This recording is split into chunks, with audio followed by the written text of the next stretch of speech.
Okay, we're good to go? All right. Well, thank you for coming today.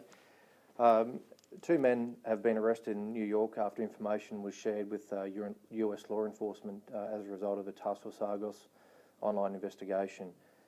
The outcome this week highlights the importance of our international network in law enforcement and our ability to share information and intelligence with international law enforcement, particularly where we identify that children may be at risk of harm. And the case this week highlights the importance of us being able to share information in a timely manner that allows local law enforcement to take action to remove children from harm. Task Force Argos have, over a number of years, conducted a number of successful online investigations where we will pose as children or also adult sex offenders. As a result of communications that our online investigators have, we identify information that gives us concerns about potential children at harm, and we will identify the location where that communication has been sourced, and we will share that information with local law enforcement. Is this a situation where they've been actively targeting what they think is someone in Queensland, or how does that part of it look? Yeah, look, I can't talk specifically about the matter as it is before the US courts. However, our online investigators identified networks online and in communication with people globally. And as a result of those communications, we will identify information that gives us concern, and we will share that information. The nexus to Queensland in this particular matter was that the communication occurred with a Queensland detective, and that information gave us concern, which we shared to the US. Is the Queensland detective purporting to be someone who is in Queensland, or someone who is in some part of the world somewhere in this? Well, yeah, the Queensland detective is purporting to be an online sex offender himself. The indication as to where he is in the world is probably not always that clear, but certainly we don't purport to be elsewhere in the world.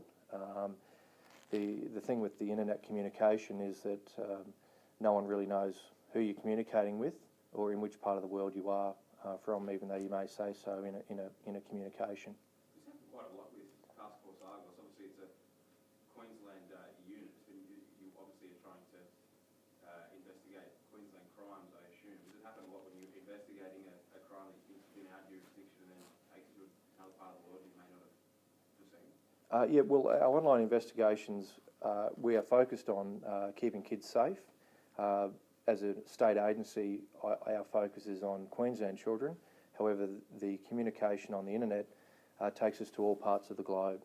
And if we identify a child at risk in another part of the world, saving that child is just as important as saving a Queensland child, and we will share that information with the relevant agencies to allow that to occur. So realistically, task forces like yourselves, all around Australia and all around the world, don't have a jurisdiction as such. No, well, the internet is borderless, and we talk about the borderless nature of policing the internet, and crimes against children are an example of that, where we will communicate with people online, and at that point, that initial communication, we don't know what part of the world that person is from. They could be next door, next suburb, interstate, or overseas.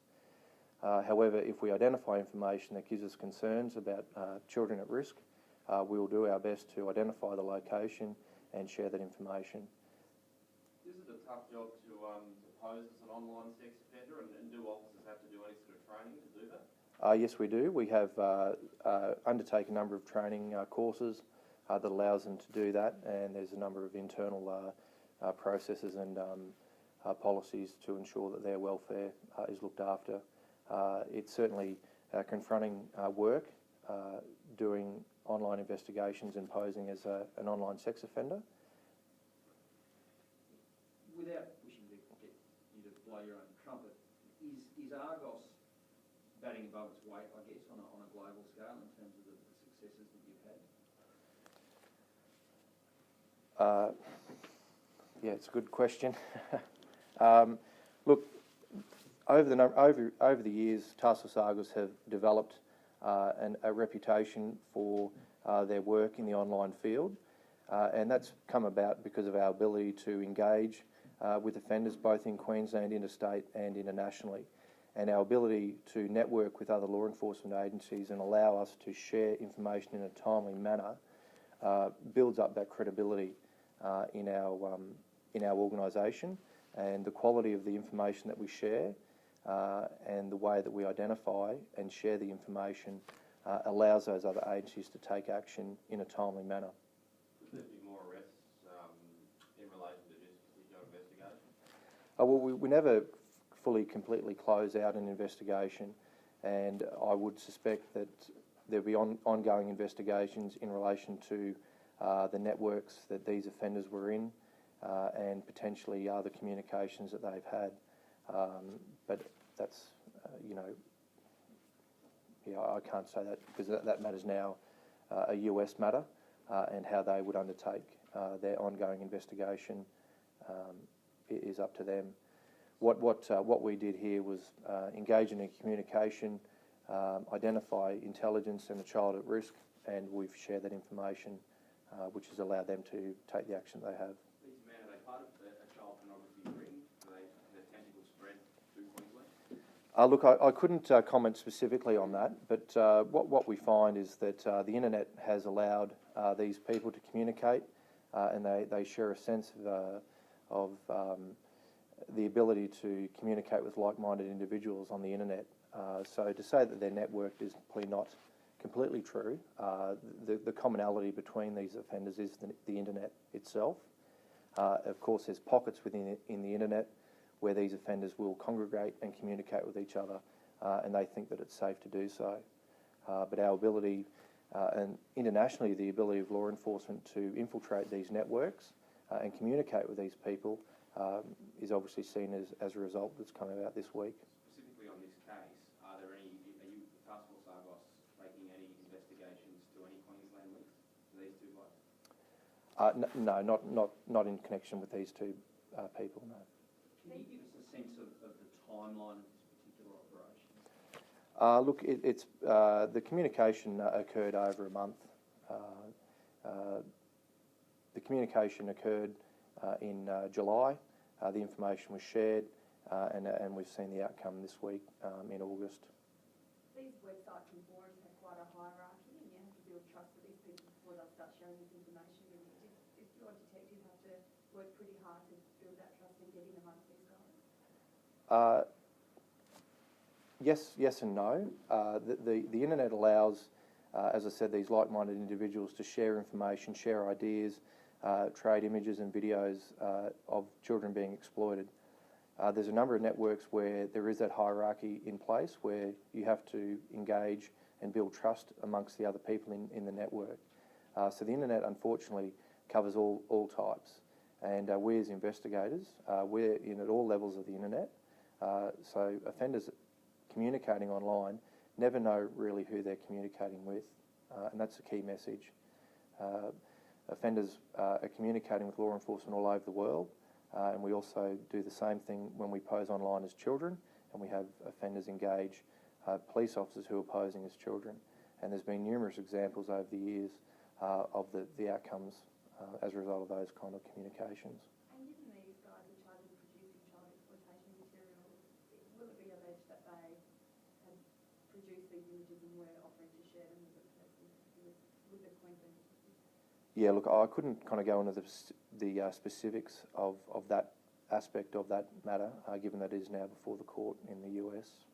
Regardless if it's in Brisbane or New York, an arrest must be incredibly vindicating for you guys. Yes, certainly.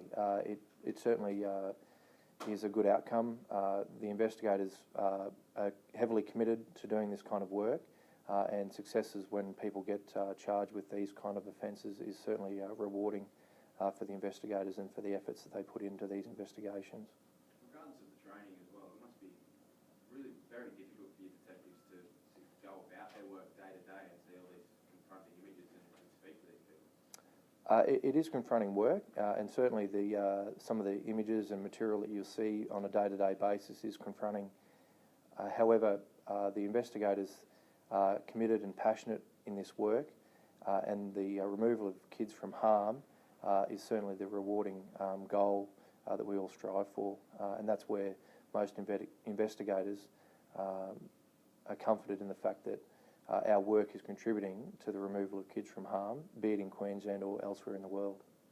In your experience, how do you think the networks are operating in Queensland on a relatively healthy, albeit lack of a better term, scale? Not sure what you mean. Are there networks in Queensland? Are Queenslanders using these online facilities to do this sort of stuff? Yes, unfortunately, there are people in Queensland that engage in this behaviour, and we're no different to any part of the world. There are unfortunately people who are adapting themselves to these new technologies. The ability to communicate via the internet is being embraced by sex offenders all over the world. And so Queensland, unfortunately, is no different when you compare us to other parts of the world.